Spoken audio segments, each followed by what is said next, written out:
You sell 3,000 phone cases each month at the price of $20. For each $1 price increase, you sell 100 less phone cases. So we have a classic revenue problem. So we are going to write the formula for revenue. Revenue equals the price per item, the price per item multiplied by the number of items. To be rich, you should sell more things, or you should increase the price. So what price should you set? So let's try to set up this revenue formula. We're multiplying two things, and the normal price is given at $20, so the price is 20. Now normally you sell 3,000 things, in this case phone cases. So how many items do you sell? 3,000 is a lot. Each month, that's great. Now here's a constraint. For each $1 price increase, so here's the price, and it's actually going to increase by 1x. Let x be the number of price increases.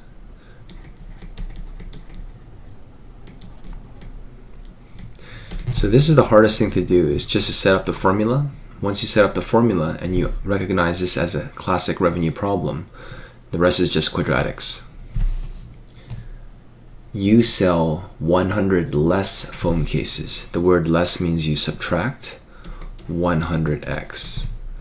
So for example, if you leave the price alone and let x be 0, you can see that the price remains the same and the number of items remains the same.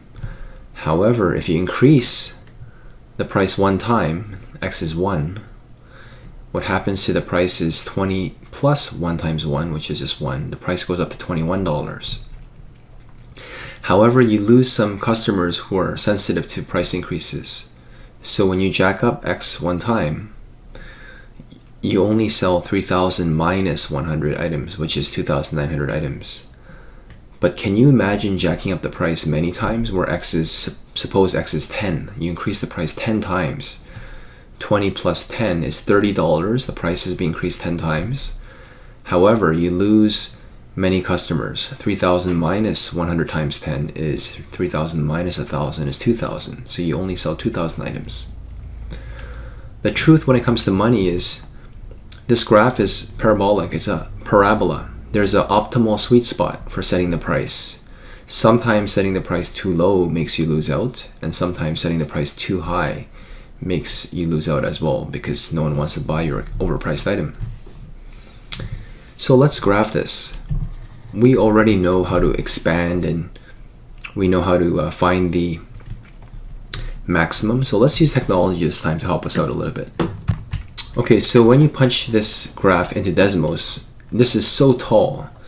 So even though you zoom out, you might see two vertical sticks. So click on the toolbar and hit some zeros into the Y values so that the Y values have a bigger window setting. And now you can see the shape better. So when you click on the vertex, you know how to solve the vertex x equals negative b over 2a. So you can even try expanding this out using the vertex formula. We see that x equals 5. So, but that's not the question. X is the number of price increases. The question is, what's the price? The price is not 5. The price is 20 plus x. So the price is equals to 20 plus x, which is 5. So the price you should set at to maximize money is $25. What's the maximum revenue? The maximum revenue is the entire expression, and we know what x is. X equals 5.